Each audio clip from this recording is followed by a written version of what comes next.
जय श्री गणेश हर हर Mahadev Mahadev Shankar YouTube channel में आपका स्वागत है। आज मैं लेकर आया हूँ एक नई जानकारी की पूजा में ये 6 काम करने से शक्तियाँ अपने आप आपके पास चली आती हैं। तो क्या वो 6 काम है जिससे शक्तियाँ आपके पास अपने आप चली आती हैं? तो वीडियो को पूरा देखना, पूरा सुनना, पूरी जानकारी ध्यान से सुनना ताकि पूरी जानकारी आपको प्राप्त हो, एक एक चीज बारीकी से आपको समझ में आए। ऐसे में आज आपको 6 तरीके बताऊंगा जिन 6 तरीकों से आप अपने जाप को मजबूत कर सकते हैं, जिन 6 तरीकों से आप अपने इष्ट की कृपा को प्राप्त कर सकते हैं, उनके दर्शन कर सकते हैं, उनकी शक्तियां प्राप्त कर सकते हैं, उनके दूत प्राप्त कर सकते हैं, उनके गण प्राप्त कर सकते हैं। और अगर पूरे यकीन से ये 6 कार्य आप करते हैं तो आपको रिजल्ट अवश्य मिलता है। आपके इष्ट देव की जो जल्दी कृपा प्राप्त होती है वो इन्हीं 6 कार्यों से प्राप्त होती है। साथ ही आप अपने इष्ट देव के साथ और किसी देवता को भी मानते हैं तो उनके भी गण प्राप्त होते हैं, उनके भी दूत आपको प्राप्त होते हैं, उनकी कृपा आपको प्राप्त होती है। जैसे हनुमान जी महाराज हैं, दुर्गा माता हैं या कोई और अन्य देवता है। अगर आप इन 6 कार्य को करते हैं तो 100% आपकी दिव्य दृष्टि खुलती है, आपको शक्ति प्राप्त होती है, आपके इष्ट देव आपको पूछा देते हैं, आपके इष्ट देव आपसे बात करते हैं।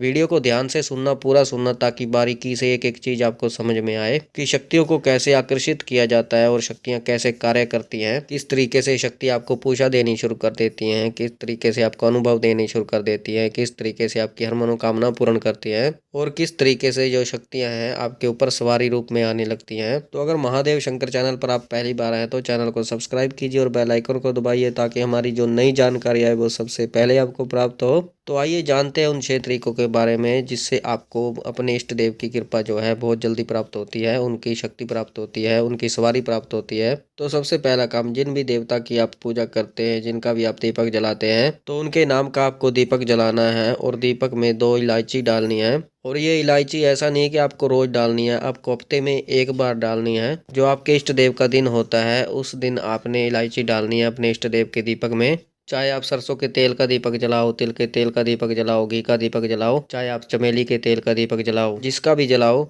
तो दूसरा, आप हनुमान जी का दीपक जलाते हो तो हनुमान जी का एक सिंदूर मिलता है जो ऑरेंज कलर का होता है। दीपक में एक चुटकी सिंदूर आपको जरूर डालना है और आपको 2 लड्डू, एक मीठा पान, एक जायफल, एक सुपारी और सिंदूर और जनेऊ आपको अवश्य चढ़ाना है। अगर आप अपने घर के मंदिर में चढ़ा सकते हैं तो घर के मंदिर में चढ़ाए, नहीं तो आपको मंदिर में जाकर चढ़ा के आना है हफ्ते में एक बार, मंगलवार के मंगलवार दिन। तो देखना हनुमान जी की कृपा आपके ऊपर कितनी होगी और उनके दूत आपको प्राप्त होंगे, उनकी कृपा आपको प्राप्त होगी, उनकी शक्तियां आपको प्राप्त होंगी। हनुमान जी की जो कृपा है वो बहुत ज्यादा आपको प्राप्त होगी और वो प्रसन्न होंगे। तो आपको दीपक में हनुमान जी के एक चुटकी सिंदूर जरूर डालना है, हफ्ते में एक बार डालना है। और अगर आप किसी माता को पूजते हैं, किसी भी देवी को पूजते हैं, माँ दुर्गा को पूजते हैं, माता काली को पूजते हैं या अन्य कोई देवी को पूजते हैं, किसी भी माता को पूजते हैं तो एक रेड कलर का जो सिंदूर आता है वो एक चुटकी आपको दीपक में डालना है। तो आपकी 2 चीजें हो गई, एक इलायची और एक सिंदूर। सिंदूर जो हो गया हनुमान जी के लिए और माता के लिए, और इलायची जो है अपने इष्ट देव के दीपक में आपको डालनी है। तो इन कार्यों को आप करना शुरू कर दीजिए। अगर आप महादेव शिव शंकर भगवान की जोत जलाते हैं, बाबा भोलेनाथ की, तो एक सफेद चंदन आता है, पूजा की दुकान पे मिल जाता है, सफेद चंदन मिल जाता है आपको सूखा, एक चुटकी आपको उनके दीपक में डालना है, बाबा भोलेनाथ के दीपक में।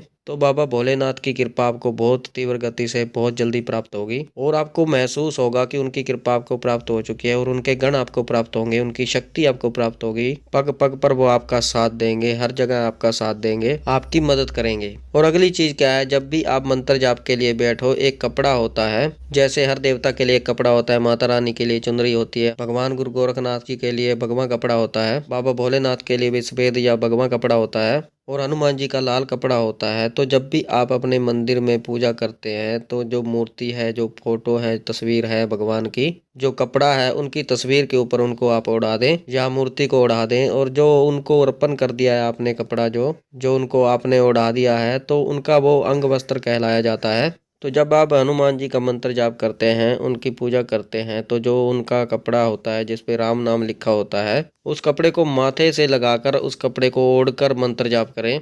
आप हनुमान चालीसा करें, बजरंग बाण करें, चाहे हनुमान साटिका का पाठ करें, कोई भी पाठ करें, आप उस कपड़े को ओढ़कर पाठ करें। और जो माता रानी की बड़ी चुनरी आती है वो पहले माता रानी को ओढ़ाएं, उस चुनरी को ओढ़कर आप जाप करें। जैसे आप शॉल को ओढ़ लेते हैं वैसे ओढ़ लें। तो ये आपको समझ में आ गया होगा। तो ऐसा आप अगर करते हैं तो उनकी कृपा आपको प्राप्त होती है। और जो वस्त्र आपने उनको अर्पण किया है तो वो जो वस्त्र होता है वो अंग वस्त्र कहलाया जाता है। और उस वस्त्र में आपके देवता की देवी की जो ऊर्जा है वो नियत होती है, जिससे उनकी कृपा आपको बहुत जल्दी प्राप्त होती है और बहुत जल्दी आपकी ओर आकर्षित होती है। तो इस चीज का विशेष रूप से ध्यान रखिए। तो आपको मैंने ये तीसरी चीज बताई है। और चौथी चीज होती है कि आपको रोजाना संकल्प लेना चाहिए। तो रोज आप संकल्प लीजिए। कई लोग ऐसा करते हैं 11 दिन का 21 दिन का उनका संकल्प टूट जाता है। तो उन लोगों को ये ध्यान रखना चाहिए कि भगवान जो होते हैं अपनी मर्यादा के पक्के होते हैं और वो अपने वचनों के पक्के होते हैं। जब तक आप उनको बोलेंगे नहीं कि अब मैं आपका दीपक जला रहा हूँ तो दीपक को नहीं स्वीकार करते। जब तक आप भोग नहीं बोलेंगे कि हे प्रभु ये भोग स्वीकार कीजिए तो वो भोग स्वीकार नहीं करते। तो जब तक आप बोलोगे नहीं तो वो दीपक को स्वीकार नहीं करते, वो भोग को ग्रहण नहीं करते। तो इसी तरीके से आप रोजाना संकल्प लो। अगर 11 दिन का 21 दिन का आप संकल्प नहीं ले सकते हो, आप रोज तो ले सकते हो, आधे घंटे का, 1 घंटे का, सवा घंटे का। इसमें तो कोई भी ब्रह्मचर्य खंडित नहीं होता, इसमें कोई अशुद्धि नहीं आएगी। तो ये भी आप कर सकते हो। रोज आपको संकल्प लेना है, हाथ में गंगा जल लेकर, हाथ में शुद्ध पानी लेकर आपको ये बोलना है मैं यहाँ का रहने वाला हूँ, मेरा नाम ये है, मेरे पिता का नाम ये है, मेरा गोत्र ये है। आपके जो भी इष्ट है उनका नाम लेकर आप उनको बोलिए मैं आपको साक्षी मानकर मैं इतना जप करने जा रहा हूँ। और जो भी आपकी इच्छा है वो बोल दीजिए, आपकी इच्छा पूर्ण होगी।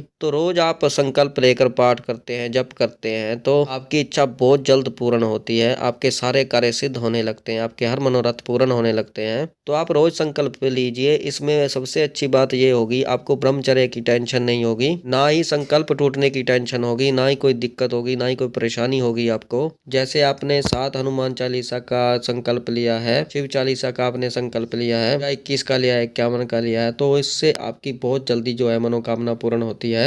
और छठा जो काम होता है जो आपको करना है, जब भी आप संकल्प लेकर पूजा पाठ करते हैं, मंत्र जप करते हैं, तो आप आपके जो इष्ट हैं उनका कोई एक सच्चा भक्त है, उनको साक्षी मानकर आपको संकल्प लेना चाहिए, उनको साक्षी मानकर आपको जप करना चाहिए। जो आपका इष्ट देव का सच्चा भक्त है उनको आप जानते हैं, उनके नाम को जानते हैं, उनका नाम लेकर आप मंत्र जप कीजिए, पूजा कीजिए। तो आपके इष्ट देव का जो सच्चा भक्त है उनको साक्षी अगर आप मानते हैं तो आपकी उनकी भी ऊर्जाएं प्राप्त होती हैं, आपके भगवान की भी ऊर्जा आपको इष्ट देव की भी प्राप्त होती है। तो बहुत जल्दी आपको अनुभव होना शुरू हो जाता है। जो पिछली बात मैंने आपको बताई वो 5वीं थी। और छठी चीज ये है कि जब भी आप पूजा करें आप अपने इष्ट देव को भोग जरूर लगाइए। आप गुड़ का भोग लगा सकते हैं, लड्डू का भोग लगा सकते हैं। और जो सुबह वाला भोग है वो शाम को हटा दीजिए, अपने परिवार में बांट लीजिए। और फिर जो आप शाम को भोग लगाएंगे वो आप सुबह हटा दीजिए। इससे आपकी इष्ट की कृपा बढ़ती है, जो आपकी आर्थिक दिक्कतें हैं वो खत्म होती हैं, आपकी परेशानियां दूर होती हैं, आपके सारे कष्ट दूर होते हैं, आपके घर में देवी देवताओं का वास होता है।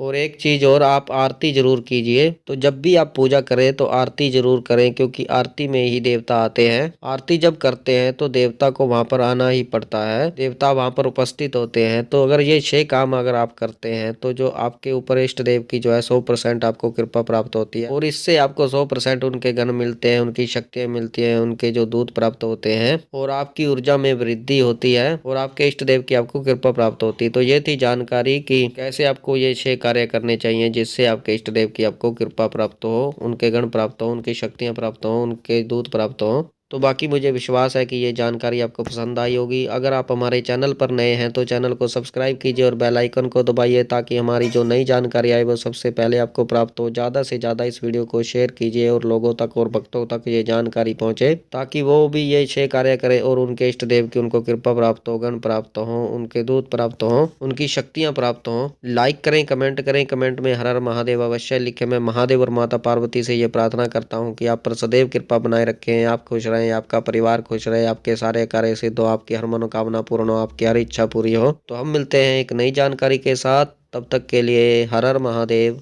हर हर महादेव, हर हर महादेव।